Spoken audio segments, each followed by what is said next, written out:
Courtside Monday.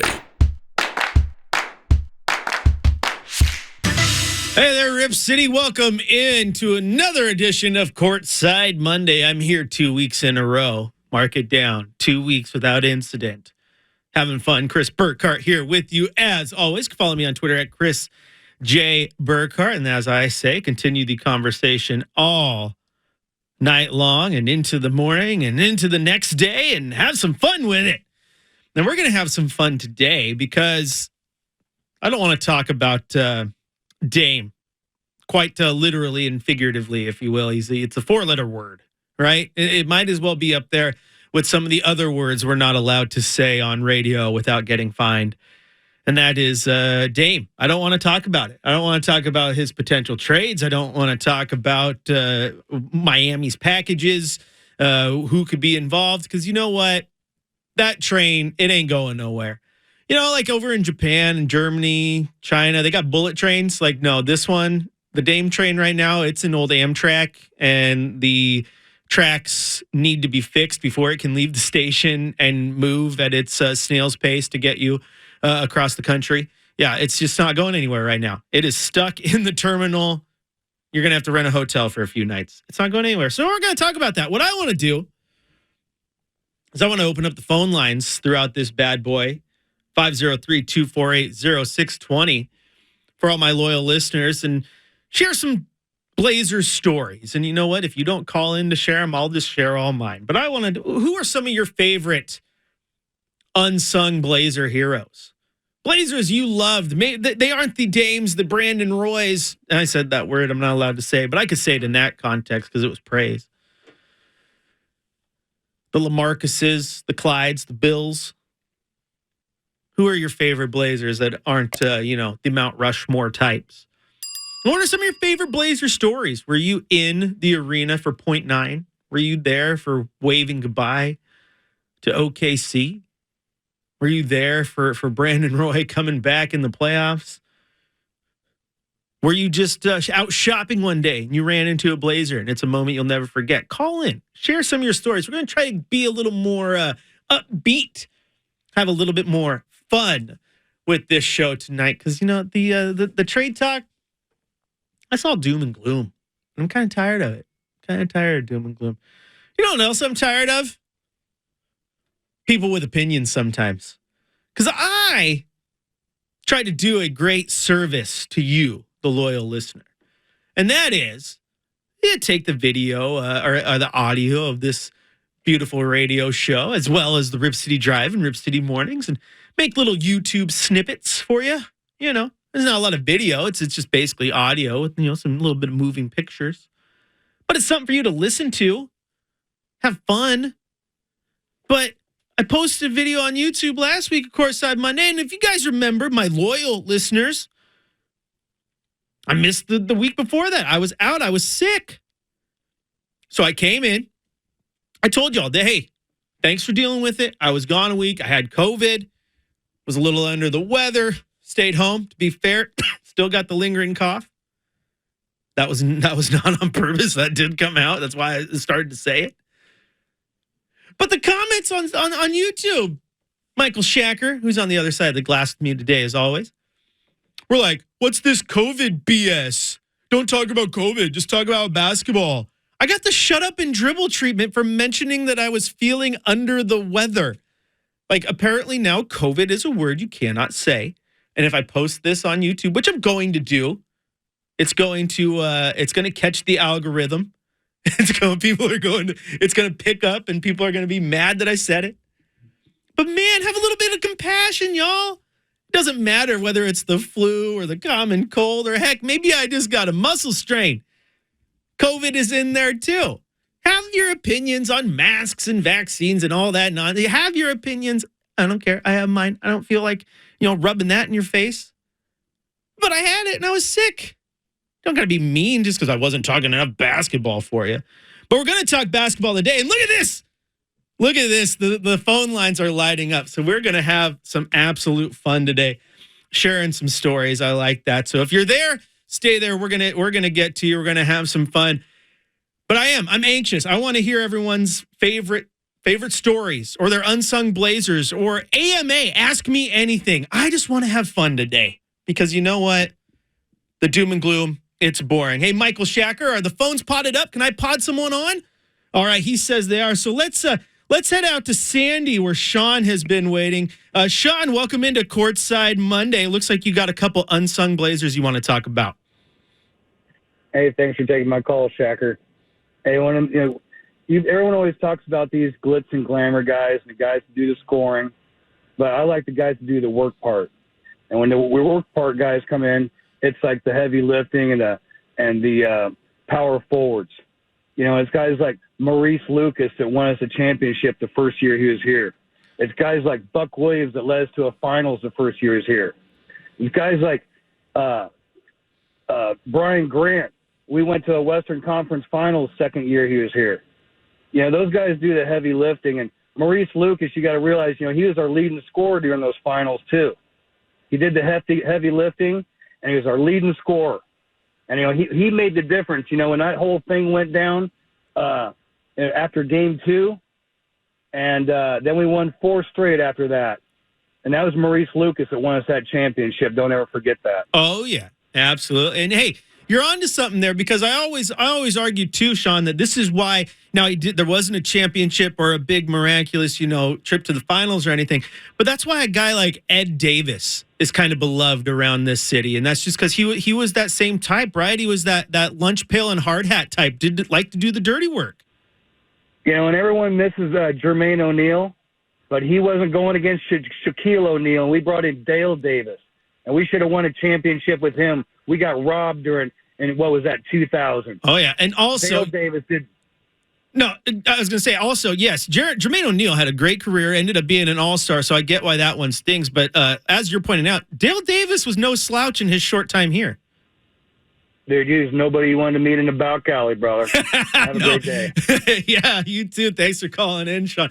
And yeah, I think he's right. You don't want to meet old Dale Davis anywhere where he's not happy. He was a big human. He was a large human, a mountain of muscle, and he was good in Portland. Now, of course, trading Jermaine O'Neal hurts because he went on to be absolutely phenomenal. But no hard feelings there on that one because I loved Dale Davis. That was a good time in Blazer fandom.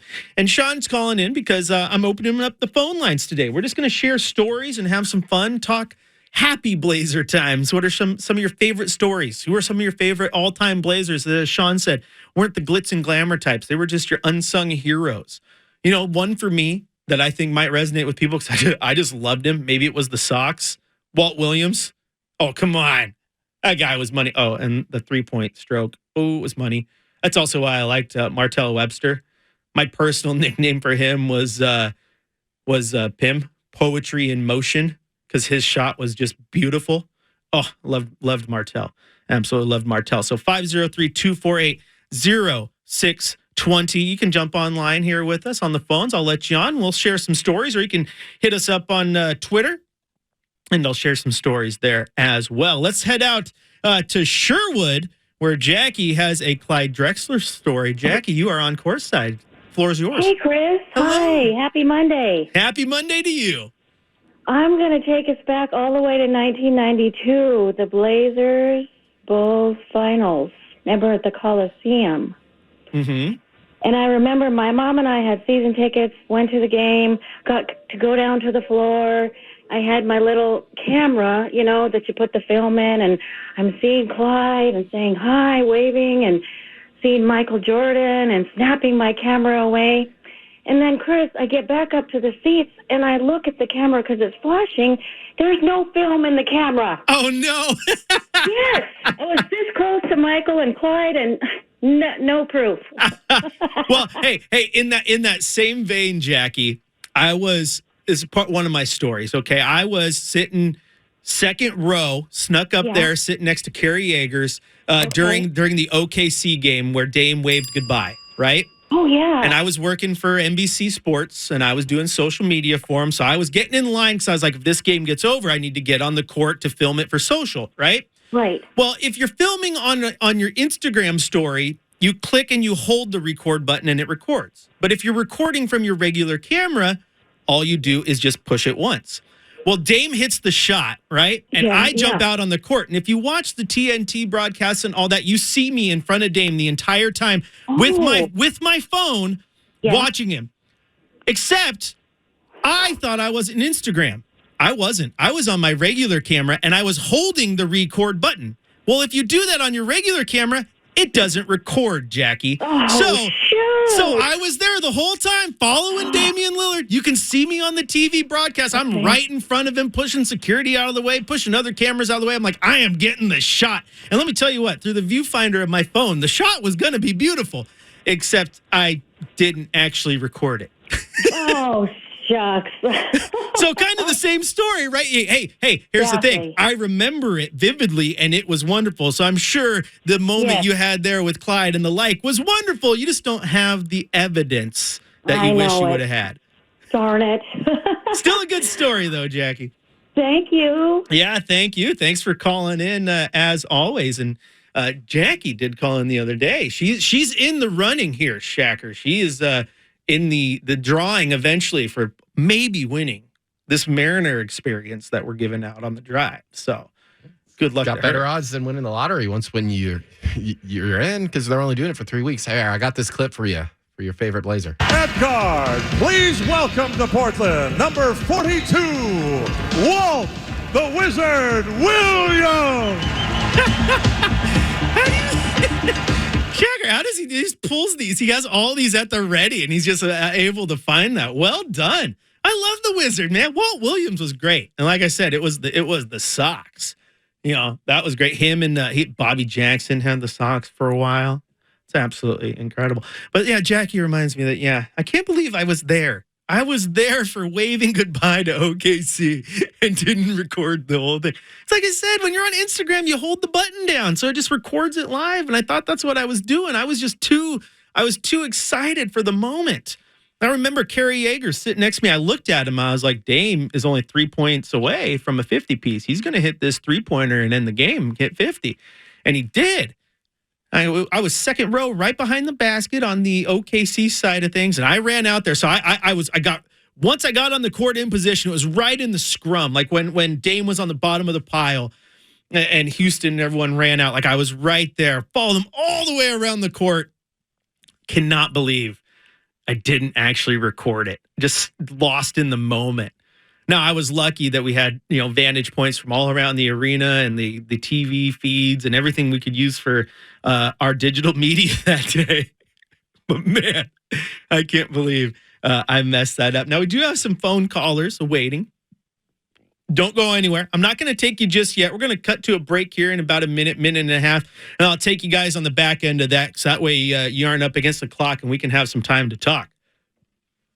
But real quick, since we do have one more story time, Jermaine O'Neal.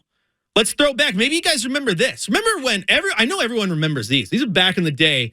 And honestly, just do it every year because we need them back. Just a little bit of that nostalgia. But the Dairy Queen cups, the pint glasses with your Blazers on them. I remember Dairy Queen was doing a competition at the time. And if you went in and got the cup or whatnot, you could put your name in a drawing to win like a Blazer experience. Now, one of the kids at my elementary school won, not me. But one of their kids won at Pleasant Valley Elementary out there in Pleasant Valley, Happy Valley area. And the prize was Jermaine O'Neal got to come to our school. Now, I was in 5th grade at the time. So when you're a 5th grader and a 7-foot-tall basketball player walks into your gym, it's a pretty cool experience. And he sat in, had a little assembly for everybody.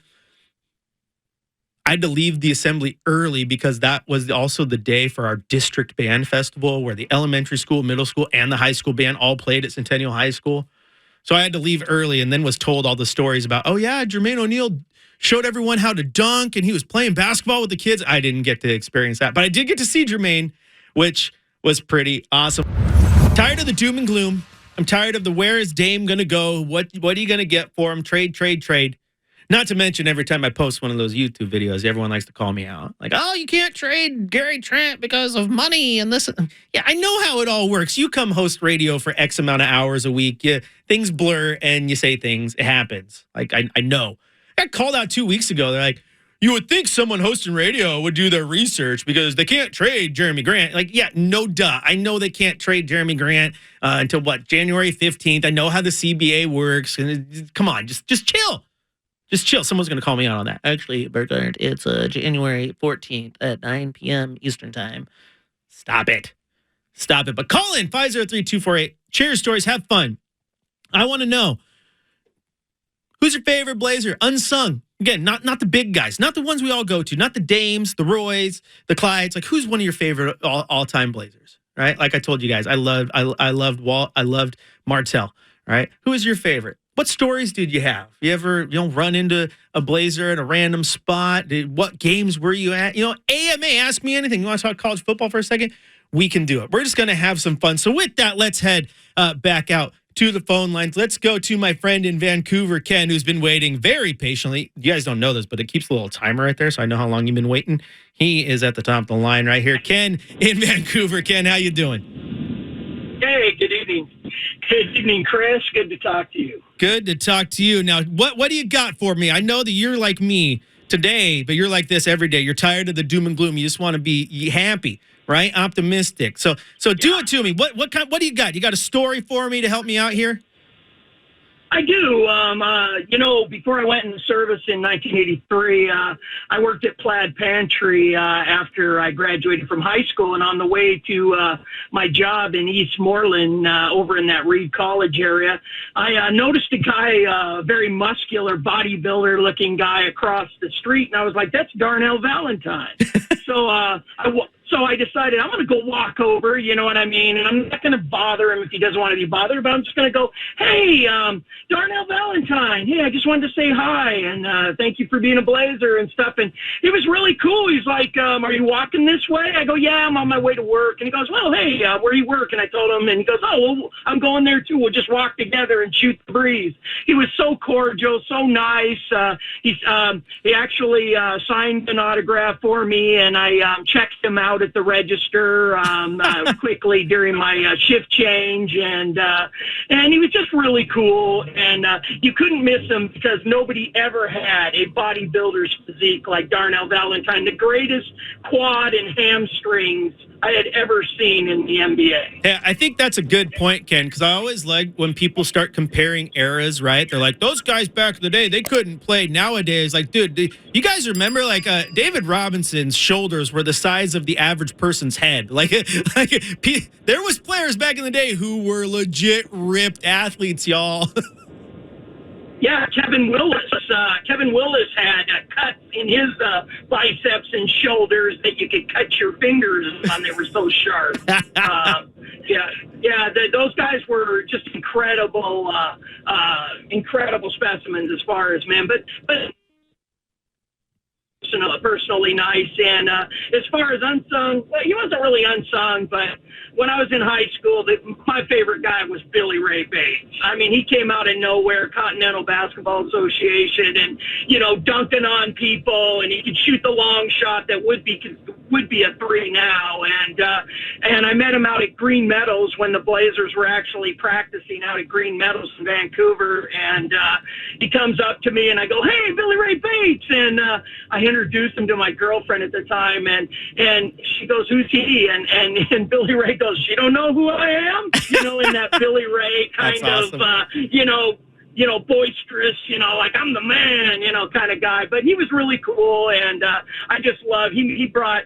For that small time he was here, he brought some incredible excitement, and I actually stood outside the MC for 18 hours to get playoff tickets to a Sonics Blazers game, and Billy Ray was the one who brought us back to win it, and it's just one of my best memories. Thanks, Chris. Yeah, man. Thanks for the call. As always, Ken, some great stories. And we're going to go out to another caller here in just a second. And if you're listening, it's going to be you, Michael, in Lake Oswego. So don't go anywhere. But before I get to you, your story as well. Looks like you met a Blazer out just in public doing your thing. And Kenny is sharing that story as well. And I find it crazy because now I've been covering the Blazers now in this professional setting at various companies now for about 10 years. And I've met all the Blazers in that time.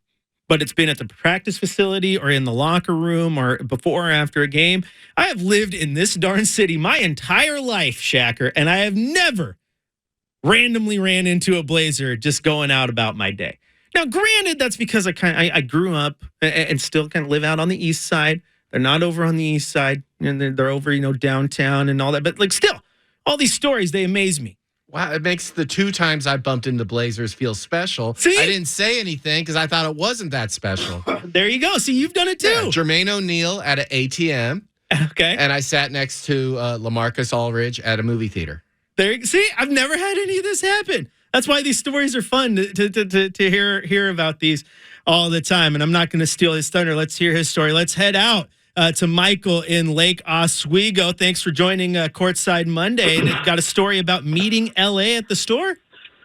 Yeah, I met LA at an Albertsons about 5 minutes before it was going to close. I'm running in there to get some stuff.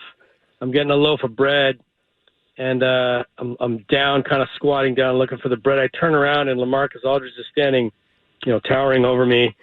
And he's getting a loaf of bread, and it turns out that's all he bought. But he had a really good night the night before, and I just looked at him and said, "Hey, great night last night." And he said, "Thank you, sir."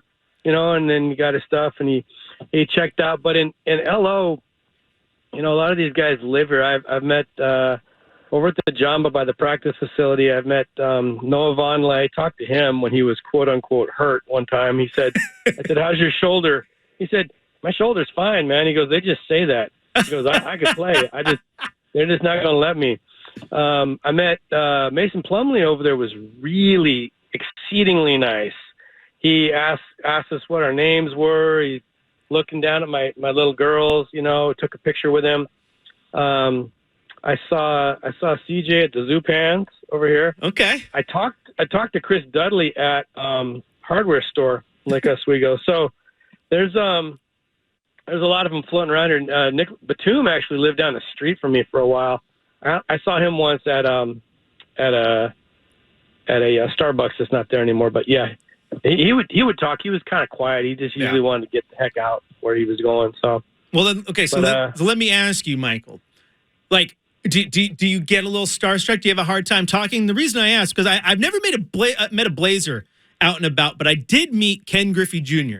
Granted, it was at a sporting event. It was at the Rose Bowl. It was when Oregon was playing Ohio State, and I was in the Oregon marching band, so I was at the game and happened to be on the field. And he's my favorite athlete of all time. And I asked my band director, I'm like, "Hey, can I go meet him?" And he's like, "Yeah, make it quick." So I go over there. I tap Ken Griffey on the shoulder. He turns around. He's like, "What's up?" And I froze. I host radio. I talk. I froze. I literally stuttered. And the only thing I could muster was, "Can I get a picture with the greatest center fielder of all time?" And he literally laughed at me. He's like, "Yeah." So do you freeze up or do you have a good time talking to these guys? No, I think I'm fine. I believe that people are just people. Some people get to have really cool, high profile jobs and they can do cool things. Right. But my brother's an actor, and I've got to meet a few people along the way too, and hear a lot of stories about actors that are just they're just people and they have problems. They just happen to have a really cool job that's impressive, but they're just people, right. And when they're out and about, I don't try not to bother them because most of the time they just want to get a loaf of bread or a hammer or whatever Dudley was doing. They just want to live their life. And so I try not to make a big deal out of it. And I think when you're starstruck, I think it makes it a lot harder to try to say something meaningful, otherwise you kind of get tongue-tied. But if I will tell you, if I met Griffey, I would have been crying probably. I was trying not to because he's my favorite athlete of all time. And not even close. I'm waiting for Edwin Moses. Edwin Moses would be mine. All right. But anyway, thanks for having me on. Yeah, man. Thanks for the call as always, and some great stories. I don't know if Michael is above average height. I'm a short king, as they say. I might have had to fake it and be like, "Hey, can you help? I'm trying to get that loaf of bread up there that I can't reach. Help me out, LaMarcus." That's a cool story, though, man. And you know what? Kudos to Michael. I like the way he put it. People are just people. Some people just have high-profile, cool jobs. And, he mentioned his brother, who's an actor. I wonder if he's in any movies. We know. Now I'm going to have to poke and prod. But still, just people, man. They just got really cool jobs. And if you ever see me out in public, come say hi. I love it. It has happened on very, very rare occasions because I'm not a high profile guy, but every single time it does happen, it makes my day. I'll tell you that much. It's pretty cool. And I think somewhere in there, even the athletes who get it a lot, it still means something to them. All right. So cool stories. And the reason you're hearing these stories, if you're just tuning in, is I'm tired of the doom and gloom. I'm tired of the Dame trade talks and what bad thing's going to happen to the Blazers next. I'm trying to make it fun. So I'm opening up the phone lines, 503-248-0620, for you to call in, just share your favorite stories. Again, who's your favorite Blazer? What kind of stories do you have? Like Michael running into LaMarcus Aldridge and Chris Dudley and Nicholas Batum, or ask me anything about the Blazers you want. We'll just ask me anything. It doesn't have to be Blazer related. I just want to have fun and relax a little bit because you know what, Rip City, you absolutely deserve it. One more time, that phone number is 503-248-0620. And we're going to head out to Salem, where we have Randy, who has another story about running into an athlete. And what do you got for us, Randy? Hey, good evening. I used to live in Anchorage, Alaska for a lot of years, and this is way back in the day, like in 1982, before you were even a twinkle in anybody's eye. That's true. And I'm walking through this mall. Anchorage didn't have much for malls, but they'd built this new one, and I'm walking through there, and I see this guy, and he's got on this huge fur coat, and he's walking through the mall, and he's like marching, and I'm going, this dude looks awful familiar to me. And it was Terry Bradshaw, and he had on these great big glasses like they wore in the early 80s. Right. And because he didn't have contacts yet. And I'm looking at him, and I'm going, I know this guy. And so right there was a sporting goods store. And I went in there, and I said, look at that guy. I said, who's it? And they go, that's Terry Bradshaw. And he was up in Anchorage to cover the Iditarod and CBS. And so I bought a regulation NFL football in this sporting goods store, which was, no cheap thing to buy back in the day. And I bought it, and I borrowed a black Sharpie from these guys, and I ran out there, and I got his autograph on the ball. Well, I put the ball in my truck, and then I went out that night, and I got liquored up, and I take the ball into the bar, and I'm showing people, look at this, I got Terry Bradshaw's autograph, these guys. I set it down on the table, and I went into the bathroom, and I came out, and it was gone. No! And it's like, dude. Oh, no. Really? Hey, at least you got the story, though, Randy. You got the story. Well, and another one, real quick. Oh, yeah, floor's yours. My dad was a traveling salesman, mm-hmm. and back in 1971, he went to a convention and he got a regulation signed football by the Dallas Cowboys, who had just won the Super Bowl. And I had it at my house, and I had it put in the closet. I come home, and some family friends are over, and they've got kids. And these kids got into my closet and got that ball, and they're throwing it around out in the yard, and it's wet. It's raining, Oregon, Uh-huh. And wiped off all the autographs. Oh my gosh, it's like the Sandlot in real life. They played with their dad's Babe Ruth ball or whatever. Yeah, I was so mad. Oh man, I was mad. My wife did that. Are you a football guy like Ducks and Beavers or no? Oh yeah. Okay. Ducks. Go Ducks, baby. Okay, you're a Duck. Then you'll appreciate this because for my birthday back in college, a couple buddies of mine, Kenny Wheaton happened to be at the stadium signing autographs. They got me the shirt that had the pick with the call on it.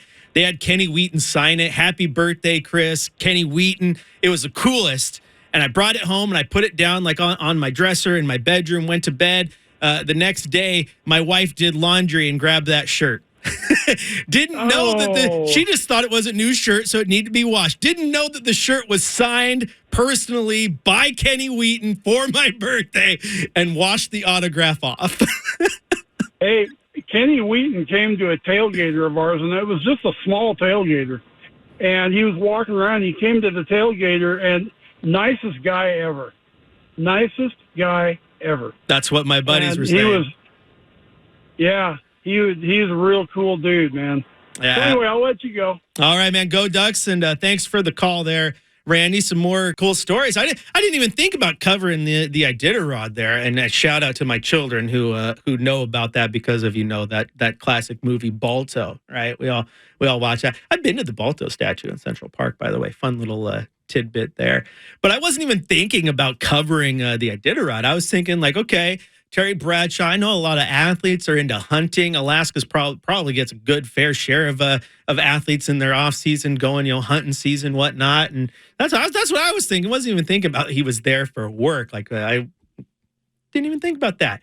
But word to the wise: if you have signed memorabilia, do not keep it on the bar counter when you go to the bathroom. That goes to the bathroom with you. Yeah, he has to do that scene from the program where they have the running back do not let go of the football. Yeah. So he's taking it to class. You got to take that football with you to the bathroom. Absolutely. I can't blame him though, because I mean, if I at that point in time, if I had Terry Bradshaw's autograph just an hour or two prior, I probably would have wanted to show it off too. I'm loving hearing all these stories. People aren't afraid to interact with celebrities. I mean, I love it. It's great. Yeah, I went to a basketball game once, sitting right behind Bill Murray. I knew it was Bill Murray. He was wearing a little bit of a disguise, but I didn't bother him. Yeah. Well, I mean, there's levels to it, right? Because it's like a lot of these are, okay, I see LaMarcus Aldridge out shopping. Okay, hey, I say hi. You have a good time, and it's something in passing. And I think it's great. Like, hey, man, great game last night. Love watching. I love everything you do. It's when you get like the craziness of like, oh yeah, I saw so and so eating dinner, so I interrupted their meal to ask them for an autograph. That's too much to me. I wouldn't want someone like. I just said, if you see me out in public, come say hi. But I don't know if I'd want someone to interrupt me while I'm having dinner with my wife or my kids. But if you see me out around Fred Meyer, be like, dude, Chris Burkhardt? That's right. I am. May have heard of me. If they see you with a headset on at Moda Center, just come on up. People talking. know me, and what my furniture smells of mahogany or whatever it is. Ron Burgundy says. No, I'm not BSing. I'm not trying to toot the horn at all. Because again, I'm a nobody in the grand scheme of radio, right, and broadcasting. But I've had a few times where someone's come up, oh yeah, I listen to you on the radio or I watch you on TV. It's like little things like that, man.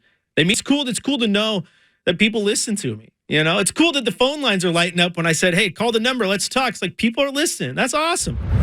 Oh, they're still using No, they're not using Twitter in articles. Like we're getting to the point where we're officially stopping using the word Twitter. We're using X, calling it what it's actually called now. Oh. Isn't that weird?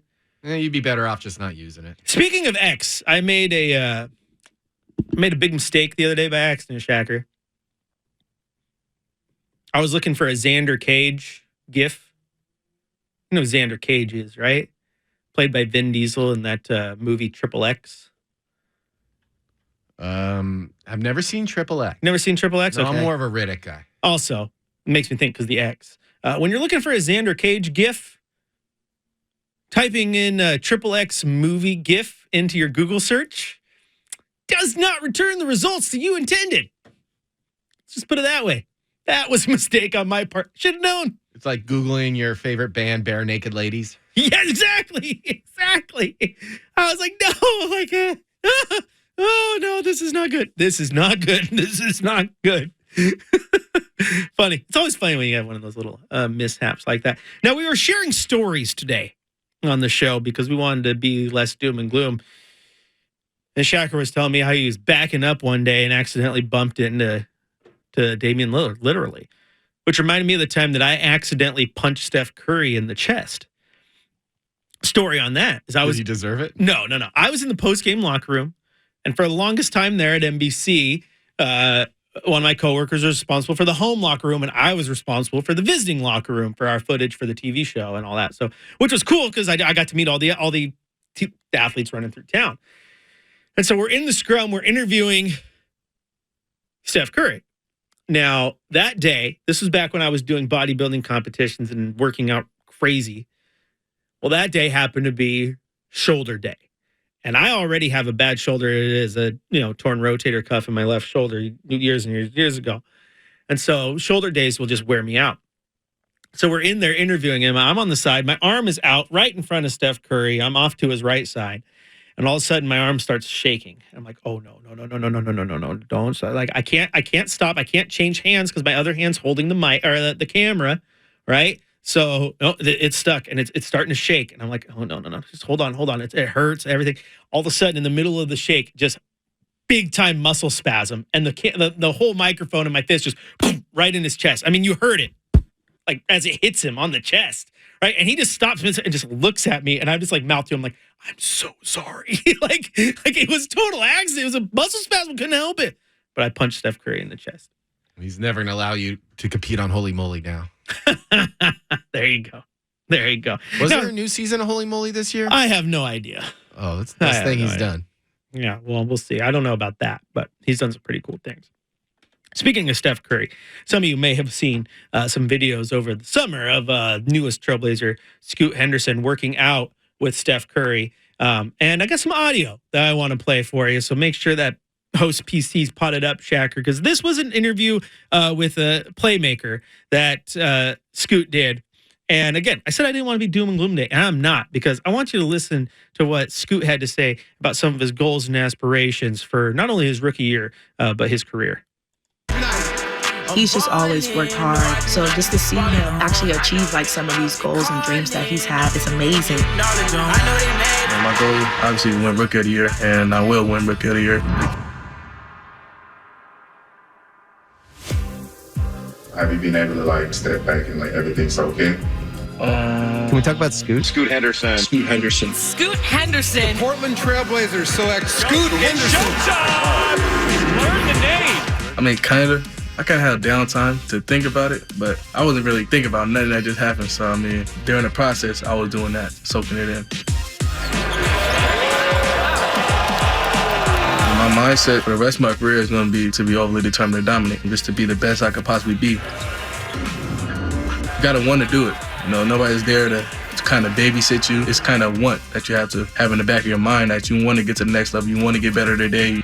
I want to be remembered as, you know, the best point guard to ever play the game. There you have it. First off, overly determined to dominate, which I love. This is something he mentioned at the press conference, right? The introductory press conference. But I want to win Rookie of the Year. I'm going to win Rookie of the Year. Confidence. Gotta love it. And then when asked, you know, kind of about his goals, like he wants to be known as the best point guard to ever play the game. That's some lofty goals, and you love it. I think for a guy this young, he's not shying away from the expectations that are already put upon him, and you love that. Now he's got a long way to go. Obviously, he's got a long way to go just to be the greatest Blazer of all time, let alone the greatest point guard of all time. But he's off to a good start, and just, man, talk about a kid that's just mature beyond his years. Just the way he speaks, like he knows what's up. He knows what's on the line. Like, dude, the head's screwed on. I love it. Absolutely love it. It's like, that's the type of guy, like when he talks, you listen. Like that guy just, I know it sounds weird, but I hear leadership.